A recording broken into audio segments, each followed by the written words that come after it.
Hola y bienvenidos a Medical Spanish with Michael.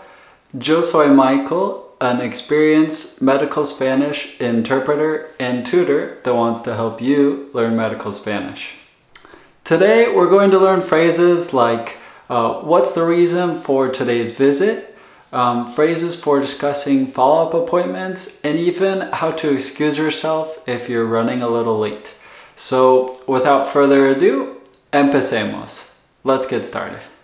So phrase number one is disculpa la demora.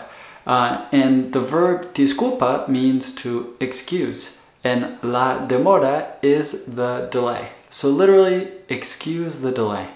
To remember what disculpa means, in English you can think of culpable or culpability, and the prefix dis means to remove. So to remove guilt or to excuse. So yes, disculpa la demora is excuse the delay. If you want to learn any other phrases like nice to meet you, or my name is, or have a good day, then I recommend checking out the video 10 phrases for your first conversation in medical Spanish, as this would be a great starting point as well. So the second phrase is actually the question, what is the reason for today's visit? So in Spanish, this is ¿Cuál es la razón por la visita hoy? And some of you might be thinking, ¿Cuál? What does that mean? Why doesn't it say ¿Qué? ¿Qué es la razón? And the reason is we use ¿Cuál to ask for specific information, and we use ¿Qué to ask for the definition of something. So to say ¿Qué es la razón? Then this would be saying like what is the definition of the word reason? But if we say ¿Cuál es la razón? This means which reason of all the reasons out there is the reason for today's visit. And notice that la razón is followed by por.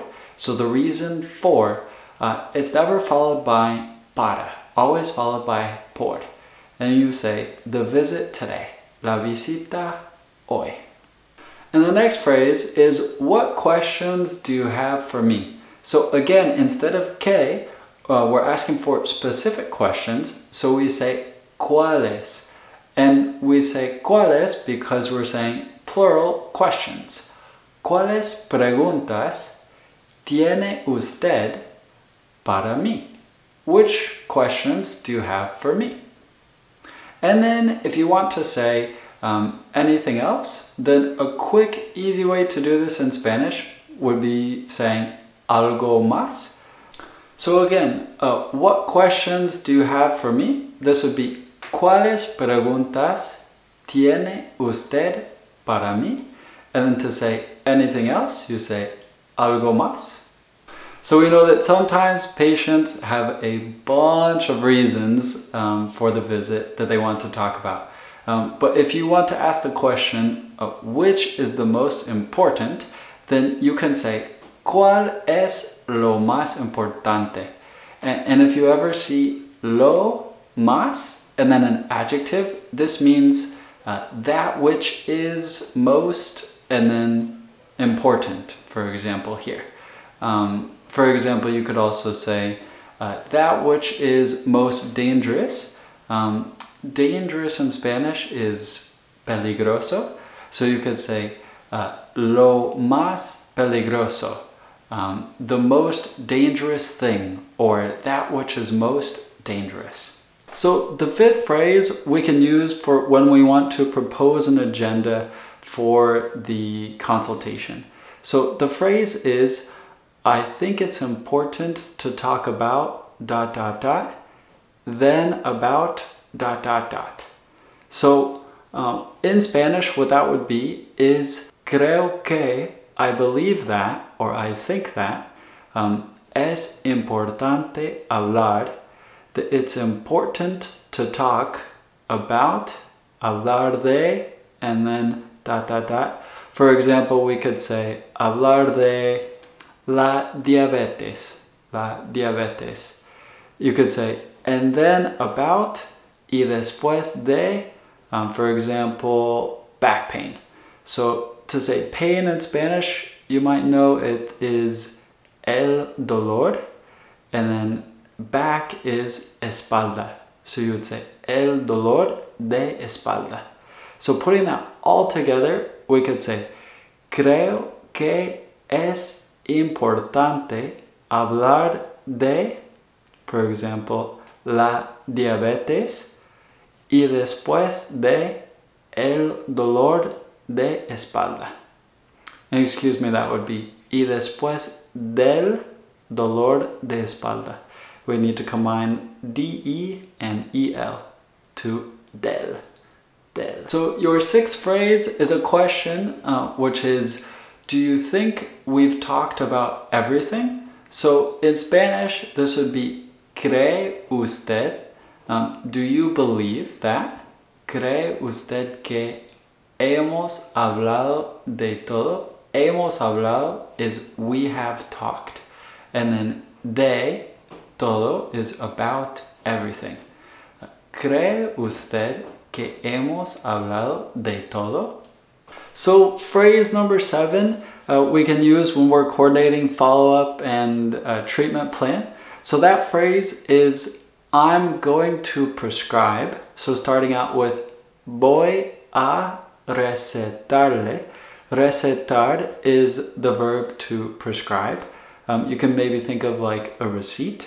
You get a receipt with your prescription. Maybe that will help you remember. And the object pronoun le, le, is the formal version of you. So voy a recetarle, and then a new medicine, una medicina nueva, that is called que se llama. And for example, we could say metformin in Spanish, which is very simple. It's metformina. So putting that all together, we could say voy a recetarle una medicina nueva que se llama metformina. And the eighth and final phrase is super important for when you're scheduling the follow-up appointment and you want to say, I would like to see you in, for example, 6 weeks or 3 months. So in Spanish, I would like is me gustaría. And then to see you depends on if it's a female or a male. If it's a female, you would say verla, verla. Or if it's a male, then you would say verlo. And then, like I said earlier, in 6 weeks, this would be en 6. Do you remember how to say weeks? Semanas. En 6 semanas. Or in 3 months, we could say en 3 meses. So if you're going as far out as 1 year, then you could say un año, 1 year. And be sure to pronounce the y sound after the n so that it's año and not ano. Ano is actually anus in Spanish. So if you're saying, I would like to see you in an anus, that would sound totally different than what you're trying to communicate. So be sure to pronounce, un año, año. All right, bien hecho, well done. If there are any other phrases for new patient appointments that you want translated into Spanish, then what you can do is leave those phrases in the comments and I'll be more than happy to translate those and comment back to you. Don't forget to subscribe to receive notifications for new videos. I'll see you all in the next video. Gracias y nos vemos.